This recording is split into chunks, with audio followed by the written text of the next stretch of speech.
Welcome to the Crooked Table Podcast, where we discuss the world of film from a fresh angle. And now your host, Robert Yanis Jr. Welcome to the Crooked Table Podcast. This is Rob. On this show, we democratize the film criticism conversation by bringing on fans and critics alike to dig into their personal connection to a current or classic release. This episode, we're going to be talking about the 1952 film The Quiet Man, directed by John Ford, and I am honored to welcome to the show Caitlin Kennedy. Welcome to the podcast. Thank you so much for having me on. It's great to be here. It's so great to be talking about one of my favorite films. Yeah, so tell people a little bit about who you are and what you have going on. Absolutely. Okay, so my name is Caitlin Kennedy. I am a freelance film critic and feature writer based in Austin, Texas. You can find my work a little bit everywhere. I work with Film Inquiry and Nightmarish Conjurings. I also have some pieces up on Birth, Movies, Death, The Mary Sue. My focus is primarily gender and horror, but I love film, have always loved film. And as far as what I've got going on, just writing out this quarantine and taking in as many movies as possible. Yeah, how is that going for you? I feel like that's been obviously kind of a running theme whenever I have new guests on the show. Just like, how are you dealing, especially, you know, being a movie critic with not really major new releases, at least in theaters? I'm very lucky in that I have partnerships with Shudder and Netflix and a couple of other studios that are distributing new films at this time. So I am keeping busy with remote screeners, but I miss the experience of being in a movie theater so much. Actually, yesterday we were having a little home game night, and in the background we had the no talking PSAs from the Alamo Drafthouse playing in the background. Nice. Because I just miss so much the experience of being in a movie theater. And it's just really, you know, it's a shame that studios are having to adjust in this way. We could shoot a whole other podcast on what the implications of this are. But in the grand scheme of things, I have been very lucky. Still lots of new content that I'm getting to comment on. That's good. I mean, thankfully, we're in the age of streaming where at least there are things like not only available to watch, but as you said, new projects still being released. I can only imagine, like, if this had happened before the age where the internet is where it is now, where without Netflix and, you know, Amazon Prime and, like you said, Shudder and all those channels and distributors and streaming providers, like, without having, you know, with just having like the basic cable reruns and that kind of thing, how boring that would get for people like us that are so focused on consuming and then, you know, covering that content. Mm-hmm. Well, and, you know, kind of bringing things back around to our, you know, topical film today is that I feel like this is such a great moment for classic films. Yes, because absolutely. so many of us are caught at home. So many of us are trying to find new things that haven't been explored before. There are not as many new releases to distract us. And so that's why I was so excited to come on here and talk about The Quiet Man with you, because it is absolutely one of my favorite classic films. To me, it's kind of a quintessential classic film. It has everything. So very excited to hopefully expose people to this film. Yeah, that was when we were, you know, you're very active on Film Twitter. That's actually how we got connected for this episode. And when you pitched to me a bunch of the different movies that you had in mind, I immediately was like, well, I haven't seen that one. So this is a good opportunity for me to catch up on that as well. Just because, as you said, it's just kind of a good opportunity right now. Everything is sort of paused, and that's usually my go-to excuse for catching up with classic films. It's like, well, I'm too busy trying to see what's happening now, like week to week. And, you know, as it stands, it's been, a couple months since I've seen anything, to the point that, like, last week, someone on Twitter posted because we don't have any Alamo Drafthouse over here in Florida. It's just AMC is usually where I go. They posted like the pre-roll for AMC, and I was like, oh my gosh, I'm getting nostalgic already. It's been 2 months, and it feels like it's been years since things were normal. It's insane how relative time is in that regard. What was the last film you saw in theaters before everything shut down? Yeah, that's the question that's all over film Twitter these days, I've noticed. Birds of Prey, it's my second time. I went to see Invisible Man, and I'd wanted to, you know, throw some extra support towards Birds of Prey because I actually do really like that movie.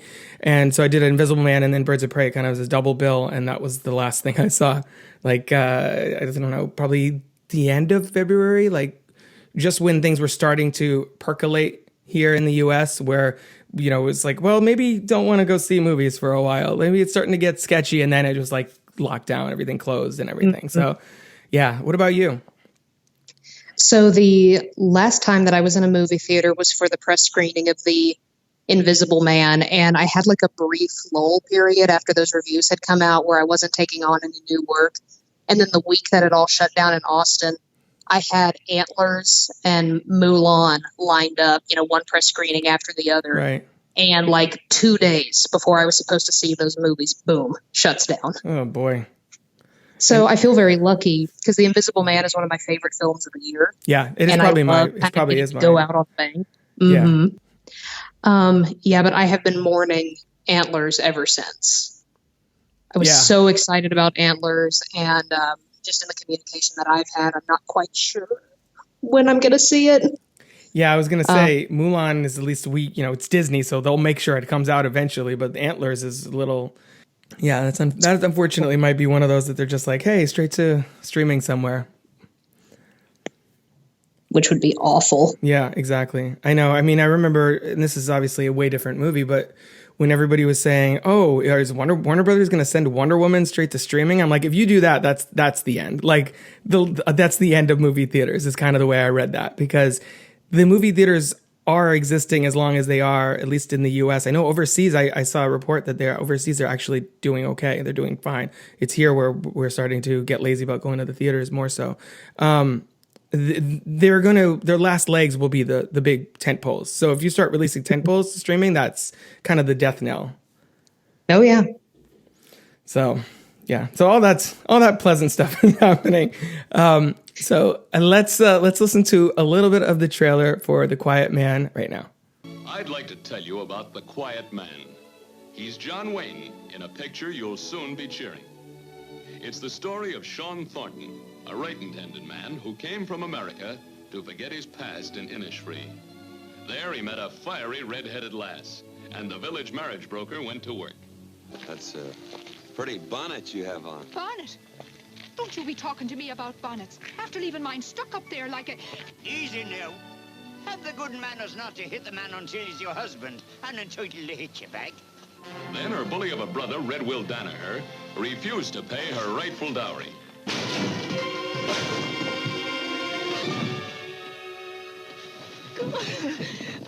There'll be no locks or bolts between us, Mary Kate, except those in your own mercenary little heart. Mary Kate left him to go to Dublin, but he caught her at the station and brought her back with the whole town watching him do it.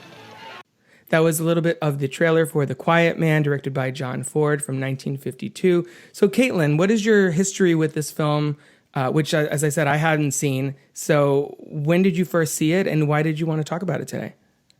Oh, man, how much time do you have? Because that is an incredibly layered answer.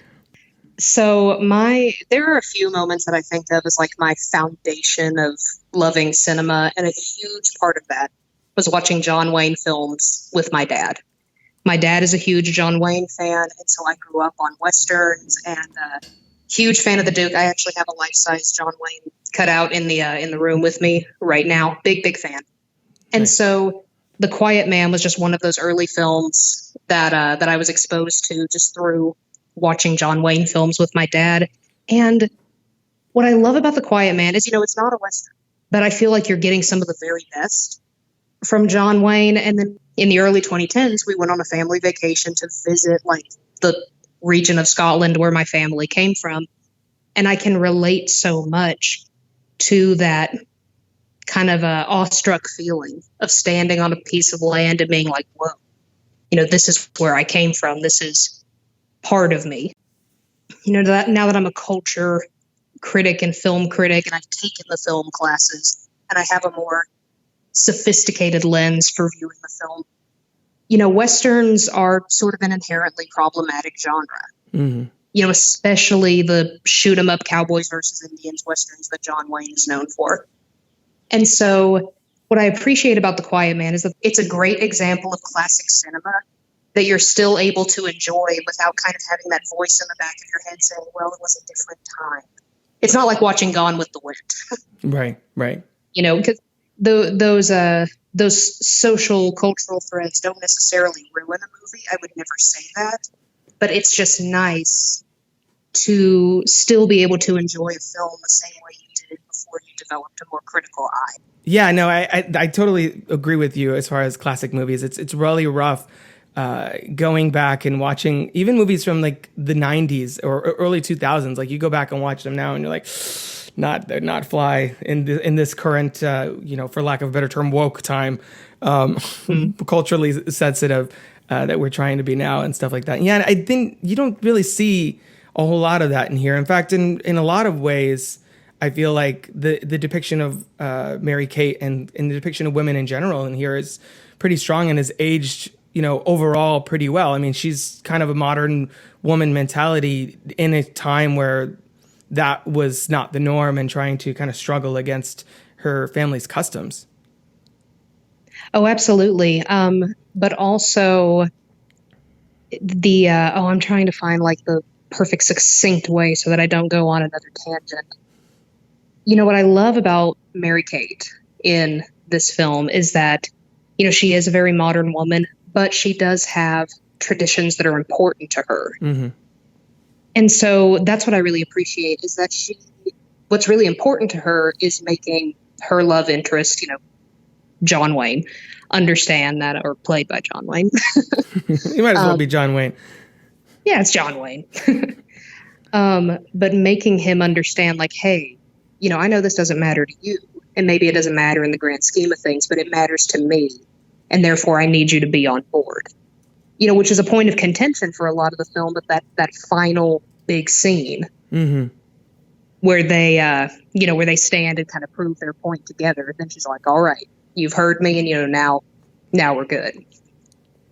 Yeah, exactly. It's just, it's in a way, the movie's kind of just, it's more of a fish out of water comedy. I'm using the words comedy kind of loosely because it's not like a laugh fest per se, even though there is some of that in here.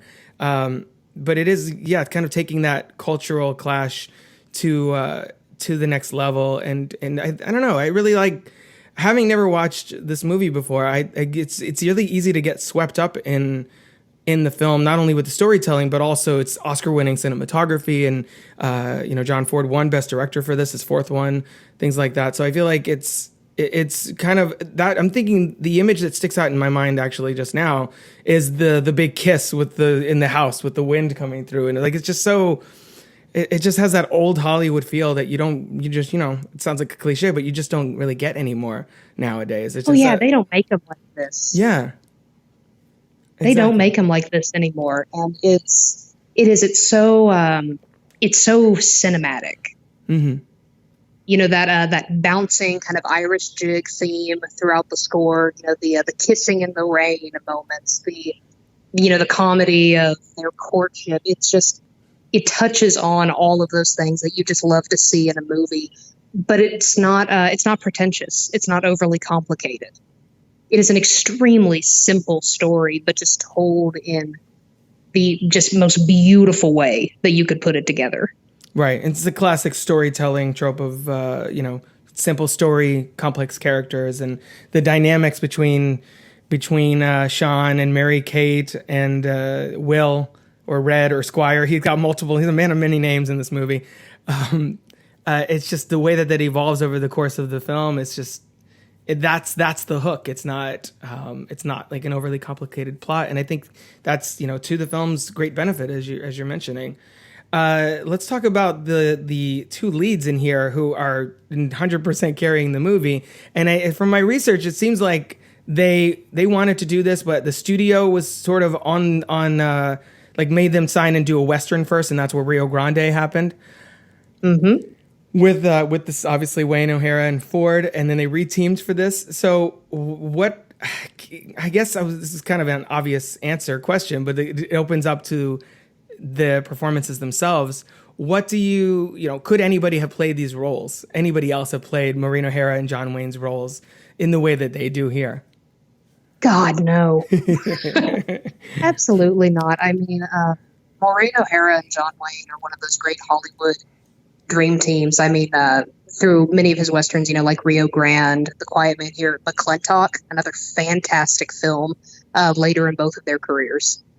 They are just such a dynamic pair. And I mean, come on, with Maureen O'Hara especially, who else other than that redheaded goddess do you stick out among that Irish countryside? I mean, she is just, when I talk about like cinematic, just the beauty of the film, that's her too. Mm-hmm.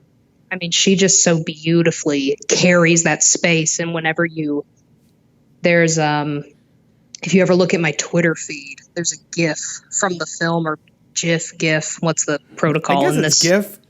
I always think GIF is peanut butter, GIF is internet. I'm glad to hear that, because I don't accept GIF as the official pronunciation. Yeah, I'm not into that. But there's this great GIF from the scene where they're walking across the countryside and she takes off her hat, revealing that red hair. And that just, that is one of those like perfect shots. She is so beautiful and dynamic, and just she transports you to that Irish countryside. Yeah, 100%. You feel for John Wayne in that situation. Like, how do you not be quite literally so seduced by this landscape? Yeah, and the fact that the movie, was made with Technicolor, obviously, it's like the whole thing, just everything really pops. Like the visual style of this film is very arresting in and of itself, and it has that sort of classic old Hollywood. I keep mentioning old Hollywood, but I mean it's 1952. It's like right in the heart of it. Just that classic look that older classic films can have. And the juxtaposition I loved between John Wayne and Maureen O'Hara's character. Obviously, John Wayne is John Wayne, essentially. So he's super unaffected, and that's kind of the charm that he has, is that he is just very, very chill constantly, no matter what, even when he's being threatened in a bar. He's a quiet man. Yeah, he is a quiet man, exactly. No, but he is. He just had such presence without even saying anything. Like, he's getting threatened and he's just standing there, just like drinking it in, and just like, okay, I'm not worried about this at all. And the way that plays out later, and we'll talk about obviously the flashback involving him, his attitude and Maureen O'Hara, Mary-Kate's, it's just a perfect on-screen coupling, as you said, and just the way that their energies contrast and meld together. And obviously, I think Maureen O'Hara carries a lot of the emotional crux of this film, because Sean Thornton is so quiet through a lot of it, and we don't, it's kind of the unwrapping of his character, and she's much more hard on your sleeve, and I think is that much more magnetic because of it. Well, and you have to give it to the time, because even though we spoke on Maureen O'Hara's Mary-Kate being a very modern woman in her space, this is still the 1950s. Right. And we still have a expectation of our stoic, good-looking leading men. And so, yeah, in a lot of ways, I love that Maureen O'Hara was given the agency to be so loudly emotional. She plays a much more interesting leading lady, and always does in all of their films together. She's this really fiery character. If you haven't seen McLintock, I highly recommend it. Mm-hmm. Yeah, absolutely. It's also interesting too, because this was considered kind of a risky film. That's why as we said, that's why they had to do Rio Grande first. But it's also just John Ford and John Wayne. Like that's a Western combo. This is a romantic comedy, essentially, comedy drama. I would say it's kind of in the middle. This is not even remotely a Western. There's like fist fights, and that's about it as far as the violence is concerned. Speak to how the fact that it's this team on this story, how that makes it maybe come together a little more, I don't know, cohesively. For me, and of course I have no proof of this or ability to back this up, there are just some films that you get the impression that everybody is having a really good time. Mm-hmm. And that's very much the impression that I get from The Quiet Man, is that seeing all of these actors kind of taking a step out of their traditional role, especially for John Wayne. I always recommend The Quiet Man when kind of giving a syllabus for essential John Wayne viewing, because this is very different for him. This is very, very different. And I don't know, like and John Wayne, we've been talking a lot about Maureen O'Hara in this episode, but seeing John Wayne play such a wholesome hero, mm-hmm. and having him be kind of this he's not a hard ass. He's quiet. And that's a really important distinction, because if you take a character like Sean Thornton and compare him to like Rooster Cogburn, two wildly different characters, but among John Wayne's most famous performances. And so to answer your question about those dynamics, kind of seeing that passion project earned, doing the by the book Rio Grande, which is another great John Wayne film. But, after doing Rio Grande and giving everybody permission to, okay, like you've proven yourself, here you have carte blanche to make the film that you want. The cinematography, especially, I'm rambling now. I realize that. It's all good. But I love, it's so heartwarming to see everybody doing something different and clearly enjoying it. Mm-hmm. Mm-hmm. Yeah, absolutely. I especially liked a lot of the supporting players. Barry Fitzgerald as Flynn is kind of, he's just so much fun to watch as this character who on the face of it seems, he's essentially playing an Irish stereotype. He's just drinking all the time and, the super thick accent, the hats and all that stuff. And I feel like the movie kind of leans into the fact that that making him the comic relief. And I feel like he brings a lot to the movie and I would say I was going to say sort of adds levity, but it is a comedy, but he just kind of brings a different energy to the film. What I enjoy so much about showing people this film for a first time is how much they connect with that character. Mm-hmm. We watch this film in our household every St. Patrick's Day. It's the law. You serve an Irish whiskey and a Waterford crystal glass. Right. Sit back for the man. But when I first showed this film to my partner, this was many, many moons ago, and we were still sussing each other out. And I said, okay, let's see how he does with the quiet man, because that really tells me everything I need to know about a man. The quiet man test, yeah. Exactly. Everybody knows it. But seeing how people take in Barry Fitzgerald's character for the first time, it's such a fun character. And you're absolutely right that it's this levity, this comic relief. It is a little bit of a stereotype, but he's also the moral center of the film in a lot of ways. And just delightful. Another favorite character in this film for me is Father Lonergan, played by Ward Bond. I grew up Catholic, so I find that portrayal of a priest fucking hilarious. Mm-hmm. Yeah, there's a lot of I was going to say double dealing, but it's definitely a lot of conspiracy going on with this group. And I feel like that may have been, the movie calls it out though, but I feel like it may have been sort of controversial to have a priest kind of complicit in what's going on with the widow Tulane and the whole sort of, switcheroo on Danaher. What are your thoughts on the way that it kind of plays fast and loose and with that and builds out the community of Innisfree, because essentially Innisfree and its people are a character in this film, like very much so. 100%. I think it just all goes back to the word fun. Mm-hmm. What I love about the fictional village of Innisfree is that it's a melting pot. You've got Catholics and Protestants. You've got people from all classes. Sean Thornton is this, American man, entering a very classic space. And it's kind of it's a timeless village. And I think that's what makes the film so easy to enjoy now is the humor and the way that these different characters all fit together. It's just something that can be loved at any time. I wanted to talk about Sean Thornton's obvious past as a boxer. It's revealed about midway through at a very key point in the film as well. What do you think about that reveal when it happens, and sort of it's the fact that he is such a mystery to viewers until that one brief flashback that kind of contextualizes everything we've seen up to this point? I think that it makes The Quiet Man one of the most interesting examples of masculinity in early Hollywood. We spoke earlier about how John Wayne is playing a quiet man.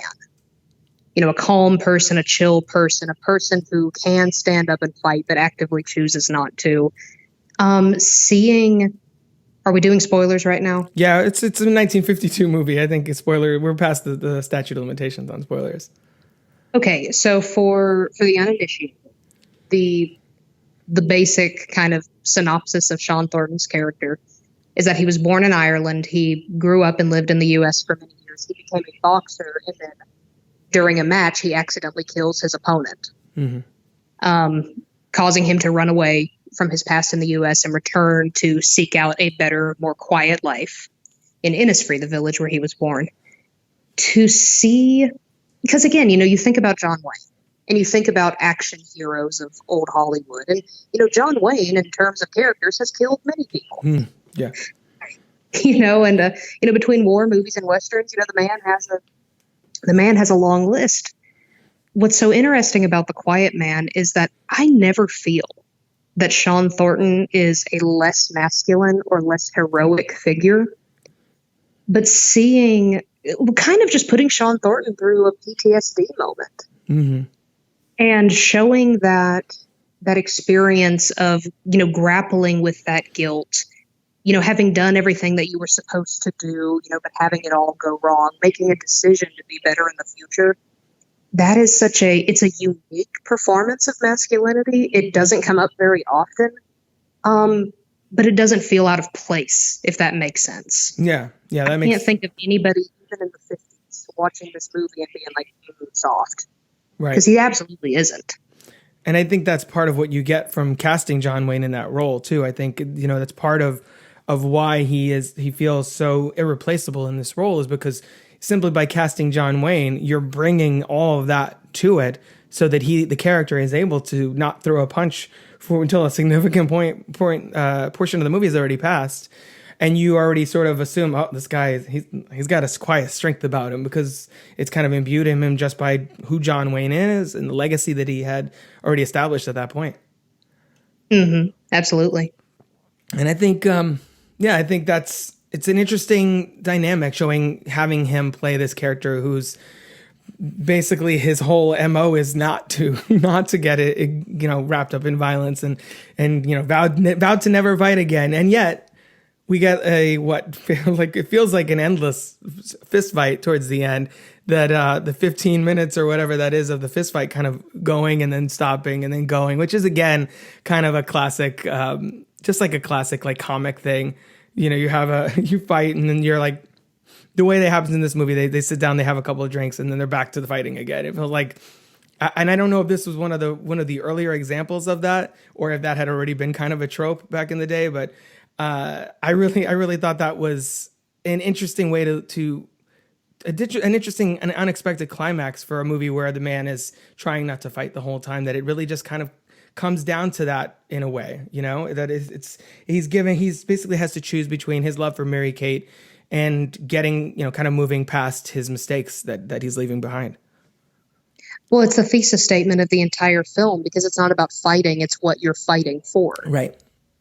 If you swear, you can swear off fighting and understand that it's, a shallow and useless action. But what is worth fighting for? Love and taking care of the people that are important to you, and, standing up for, honor and what's right. And of course, that is approached in a very light and humorous way in this film.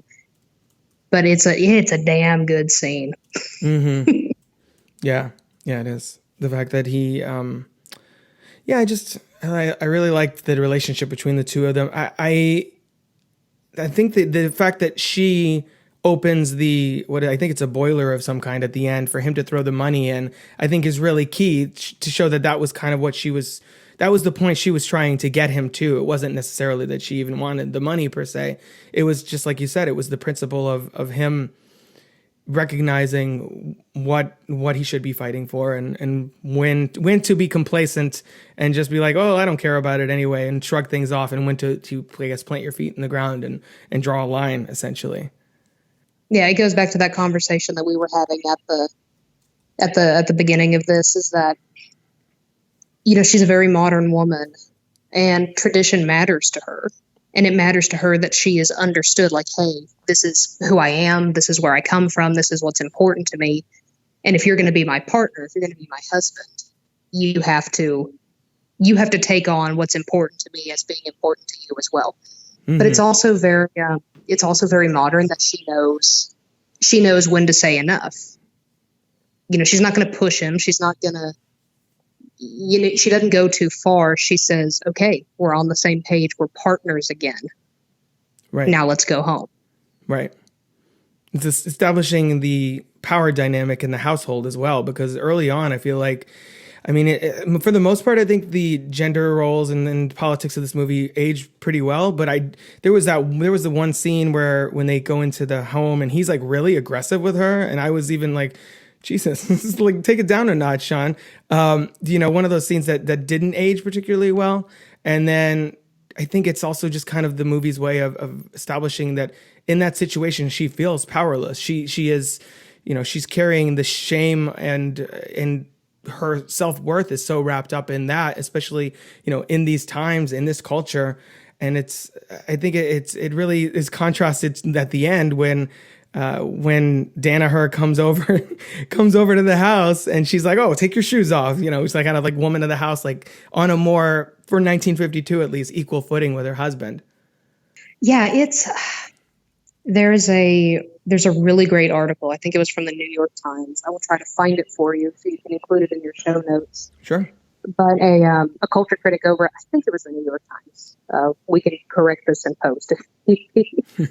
But she commented on the gender dynamic and Sean Thornton's aggression in that scene in particular. And I ponder it a lot, just as a critic that focuses in gender, especially. Those are always things that I think about. I think what makes that scene so important is it is also one of the few moments where you get a glimpse of that dark side of Sean Thornton. You see what he's running from. Mm-hmm. It kind of shows you, like, this is how dark he can go. You see what he would be if he had not resolved to kind of repent from that mistake and be better. Right. And then at the same time, you see Mary Kate in really her only vulnerable moment in the film. She's very strong and she's very sure. And that scene kind of simultaneously brings them to their lowest moments. Mm-hmm. He's at his darkest, she's at her weakest moment. And showing how that's all ego. Because her weakest moment, his darkest moment are all tied up in personal ego. And so the willingness to let that go on behalf of the other, it's very hard to watch. And I agree with you, it's probably not part of the film that ages well. But I think it's so essential to see them at that point so that everything that goes beyond that, you understand exactly how hard they're working for each other. Mm-hmm. Yeah. He doesn't know at that point how to moderate his emotions and his response to things. I think is kind of the key. That it's just, he felt like, he even says in the conversation about the match late in the film, talking about like, oh, I went in there and I was going to murder him, and that's what I did. That he doesn't know how to turn it on and off, or for lack of a better term. Like he's either in that mode or he's completely alpha and very aggressive and very in your face about what he wants, or he's completely just like, well, whatever, that's fine. We'll work around it. And I think that's really the lesson that he has to take here. And it's, as you said, it is really a case of PTSD. Like he's carrying this burden on himself for who knows. Do they even establish how many years it's been since that match happened? I don't even think they do. I have always just assumed that he got the hell out of Dodge shortly after. Okay. Yeah. I assume it's pretty recent. Well, then that's it. That point stands even more so then, I guess. That he is. I think that's an interesting way of looking at it. I always kind of, it's really tricky for me sometimes to suss out when a scene like that happens, if it's just me coming to it with 2020 perspective, like, I guess that's a pun, 2020 now, but 2020 perspective, looking at something that was very much of its time, or if it does have a legitimate narrative purpose. And I think this, as you're saying, I think this probably is one of those rare instances where, no, it still holds up because that moment is based in character, not based on, well, that's how courtship was back then. Because I'm thinking of like, there's a lot of classic movies now. I'm thinking like movies like Rocky or Blade Runner, where there's like the couple's getting together scene where it feels like consent is very much in question. And yet somehow they are happy together and it's all fine. Like a moment later. And I think this, the fact that moment has consequences for their relationship and that it's ultimately what they have to work through, I think validates his emotions in that scene in particular much more than I guess I initially kind of considered. Well, I mean, it is 1952, and that. Well, yeah. It is 1952, and so I'm not going to completely absolve The Quiet Man, just as there's a wonderful scene with a broken bed following a wedding night. It's not what you think it is, but go ahead and follow that. Go ahead and follow that joke. So it does play in those themes a little bit, and I couldn't honestly tell you that it's not a little bit of both with respect to their fight. But like I said at the outset, this being a film that I appreciate being able to enjoy through a contemporary lens, you can give it a very modern read and it works. So yeah, I don't necessarily excuse the scene because I think there's probably a fair bit of, let's just say it would be filmed differently in 2020. Right. Yeah. If someone was remaking that scene with the same character motivations and the same narrative goals, I'm sure it would come out looking a little differently. But it's refreshing to be able to look at such a strong relationship within a film and be able to see that moment, their big falling out, and know that there is a ton of mutual respect and the desire to work at the relationship that comes out of that moment, which makes it timeless in a way. Yeah, that's true. It's just hard sometimes to figure out how well something is aged because it feels like in older movies specifically that was the way he is in that scene. That was kind of almost the standard masculine persona. That was like you almost like aggressed your way into a relationship with a woman that you liked until you wore her down and she was just like, all right, I guess whatever, fine. I'm powerless in this situation.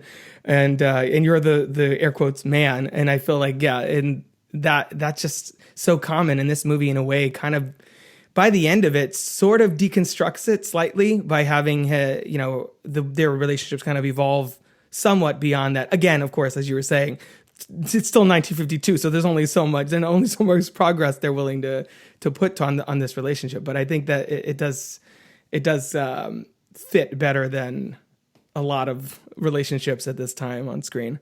I think also one of the notable aspects of this film too is kind of the way it captures the Irish, not only countryside but also the culture. I mean, obviously this was one of the few, it's not really obvious, it wasn't obvious to me, one of the few Hollywood movies that kind of has the Gaelic language in it, and they actually capture that on screen, and I understand that was kind of a big deal for the time.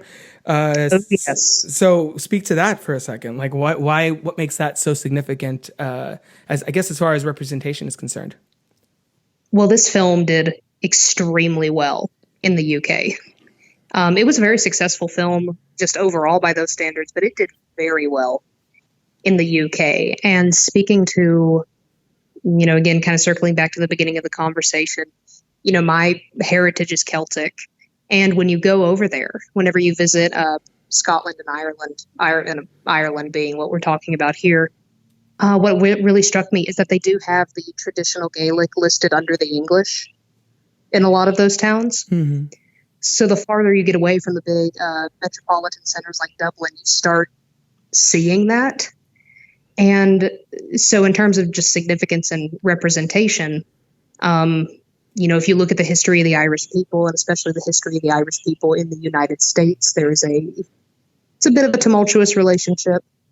And so, yeah, really unusual and really interesting to see a film that, ultimately is an American style love story. It's very much a Hollywood film, but it totally blankets itself in the beauty and in the culture, like you said. So yeah, just really, really, really cool to see that, especially so early in a moment like that, with John Wayne being a big star, letting Maureen O'Hara lean into that. Just a really cool moment for Ireland in cinema. And there's also moments where they're singing something like, traditional Irish songs, and the score is very informed by the culture itself. I mean, it feels like it's making more, it's doing a lot more than just paying lip service to the Irish people and actually trying to do as you sort of alluded to, Hollywoodized version of that culture, but at least trying to capture it more so than just saying, by the way, this map painting behind us is supposed to mean we're in Ireland. They actually went to Ireland to film a lot of the exterior scenes and all that. So I think that kind of commitment to the production, it comes across on screen, and I think it makes it that much more, as you were saying earlier, cinematic. Yeah, this is it's a postcard for Ireland, really, in the best way possible. It really is. It reminds me of, and that was very common back in the day. Like, I feel like you see a lot of movies set in European countries specifically, and it almost feels like was the country itself, were they investing in the movie? I'm thinking of something like Roman Holiday, which is so much kind of that sort of deal for Rome itself. It's kind of a almost travelogue of a movie in a way. I feel like there's a lot of things we've talked about kind of already, other than the major elements of the plot itself. Is there anything in specific you wanted to talk about, Caitlin? I want to talk about what people found negative in this film whenever it came out. Okay. What did people find negative about this film? Was it the Irish representation? Did that rub people the wrong way? I would imagine that might have been controversial. Sweet. That was the big criticism. Yeah. That sounds like traditional John Ford fans. I mean, yeah, like what I find so funny about this film, because I'm always brushing up on my Quiet Man trivia, and this film was incredibly successful, and that's a great triumph for John Ford, especially having to prove themselves by producing Rio Grande first. Rio Grande is not as popular as The Quiet Man. Mm-hmm. Very few people have seen it. It is a good one, but not as good as The Quiet Man. So very well received, especially in the UK. Hollywood critics loved this film, but there was one critic based out of New York when the film first came out, and he just wrote this. I will try to find it and link it to you. He wrote this scorch the earth review about how sweet and simplistic, and basically that it was just a dopey romance. And I love that because he's absolutely right. Like it is a very sweet, very wholesome film. We've talked about this at length. It is not pretentious. It does not try to do too much. Any finer themes are entirely for you to read into. It's not shoved in your face. This is as basic a love story as you could hope for. And I can so appreciate, again, talking about problematic, cinema. This is so far outside of that even at the time, under a critical eye, the worst thing that people could say was, too sweet. That's too much of too nice a movie. Yeah. Too nice. No, but I think that earnestness is as you're saying, I think that's part of what makes it so charming. The fact that you have these two lead actors that just ooze that charisma on screen, and they don't really have to do much to make it compelling to watch. And here they are really giving, very dedicated performances as these characters. So not only do you have that earnestness, it's just very focused too on that story. Like if they had complicated this with a lot of different subplots and thrown in like a love triangle, which is really the third part of the love triangle is her brother in a way, just trying to moderate that relationship and holding all the cards and as far as her dowry is concerned and all of that. I think it makes it a much stronger film because you're able to really delve into that relationship and let it take up the majority of the runtime rather than bogging it down with, he's got a checkered past. He does have a checkered past, but you know what I mean. But really savor it, really focusing on that relationship, I think, is to the film's benefit. Absolutely. Yeah. So it's funny that I mean, I think you still get movies like that now that come out and people are like, this is too saccharine. Although now in that the context, I think that a lot of more modern movies that are accused of that are probably more accurate. I don't know if this is... Well, okay, but let me ask you this. Yeah. When was the last time that a movie was too saccharine and lacking in complexity, but was also as good as The Quiet Man? That, I think that was kind of the thought that I was trying to get to. Mm-hmm. Yeah, exactly. The production values and everything involved here. It's just, it feels awfully dismissive to be like, oh, it's too lovely. Like, really? I mean, I guess, yeah, it is lovely, but why is that a negative? Accept the gift that it is. Right. I mean, and you know, to John Ford and the Johns Ford and Wayne, to their credit, they wanted to do something different. They're like, there's only so many, you know, Westerns they could do in a row, I'm assuming. And then before they just want to like, all right, let's do something different. Let's tell a different kind of story. And John Wayne, you know, was awfully typecast as that kind of character. I'm sure he wanted a break from doing that as well. You know,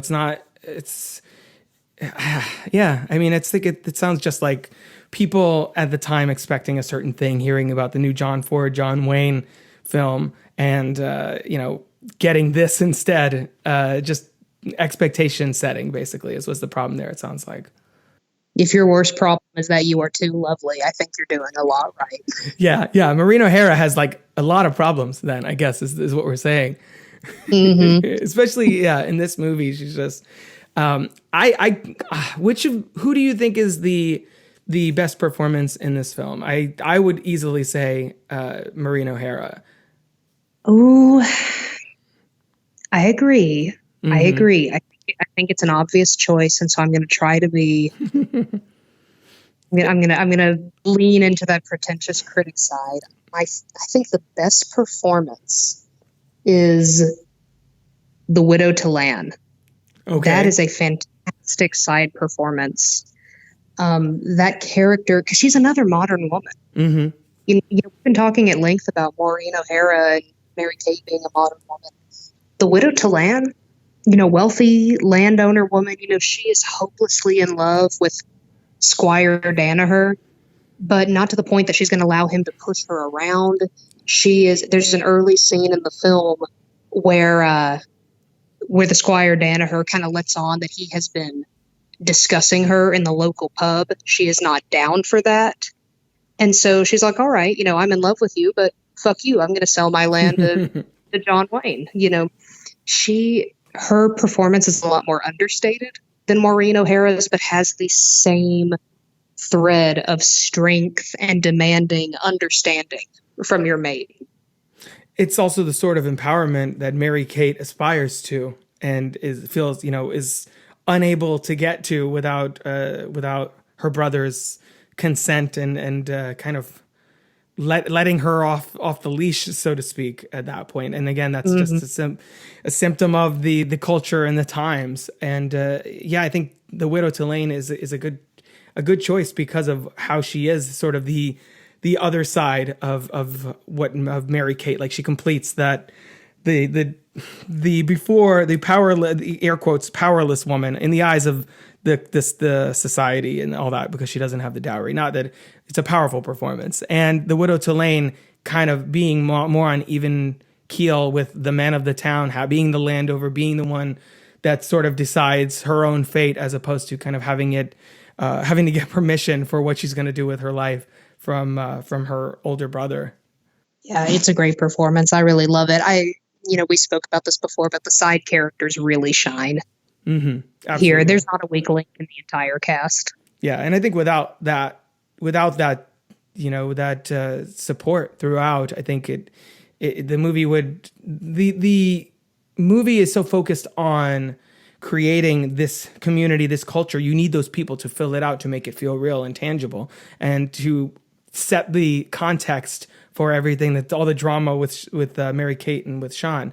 And I think that the film does a really great job at pulling that off extremely well, and making it, having the audience is sort of buying into the fact that this is the reality that Mary Kate is sort of living in, and how, empathize with her search to try and liberate herself from that. So, Caitlin, is there anything about The Quiet Man we haven't talked about that you wanted to make sure we covered before we start wrapping up? I think you hit the highlights. Awesome. Caitlin, can you tell people where they can find you on social media? Absolutely. For my film thoughts, please follow me on Twitter at Kate Does. That's at CAIT Does, DOES. I'm also on Letterboxd at under Kate Does Content. So letterboxd.com/Kate Does Content. That's CAIT Does Content. Honestly, like, that's where my casual film thoughts are. If you want to keep up with my work, I really appreciate it. Talk movies with me. I love doing this. Yeah, absolutely. Absolutely. Yeah. And you're really active on Twitter. I'm actually really impressed at how much you post on there. I'm really not as active on there as I'd like to be. So whenever I see people like you posting a lot on social media, I'm like, I need to step up my game and really kind of put more social media content out there. It's very easy when your schedule has opened up to the degree that mine has. Yeah, I understand that. Well, thank you so much for, not only coming on the show, but also bringing The Quiet Man to the table. Like I said, I hadn't seen this film, and I think it's definitely one that I could see sort of slipping through the cracks of people who are watching, old John Wayne, John Ford movies. Of course, they gravitate towards all the Westerns, and I think this is kind of a nice, not too nice like the review, but I think this is a nice break from that and an interesting change of pace for both the director and his star. And it was a really lovely movie and very, as we said, well produced. And Maureen O'Hara is completely delightful and charming in this as well. So thank you again for bringing The Quiet Man here. And we'll definitely have to have you back on to talk about something else sometime soon. Absolutely. Thank you so much for having me and sharing my favorite movie with me. Yeah, thank you. Thanks, Caitlin.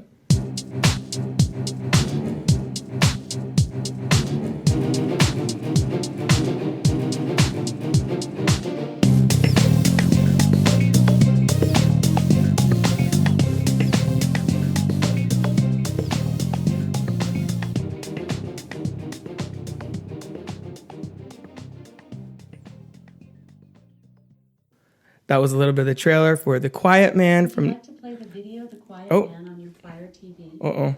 My God. Echo Dot is talking. That's weird. That has never happened before. I didn't say Alexa or anything. Go to the Alexa. Shh. Be quiet. Oh, no. Listen. Oh, now look what you've done. I know. I started a whole conversation. I unplugged it. It's fine. That's so weird. I always phrase it that way. Like, let's listen to a little bit of the trailer now. And it has never done that before. It's so strange. Okay, so let's try that again. This has been a production of crookedtable.com. All rights reserved. CROOKED.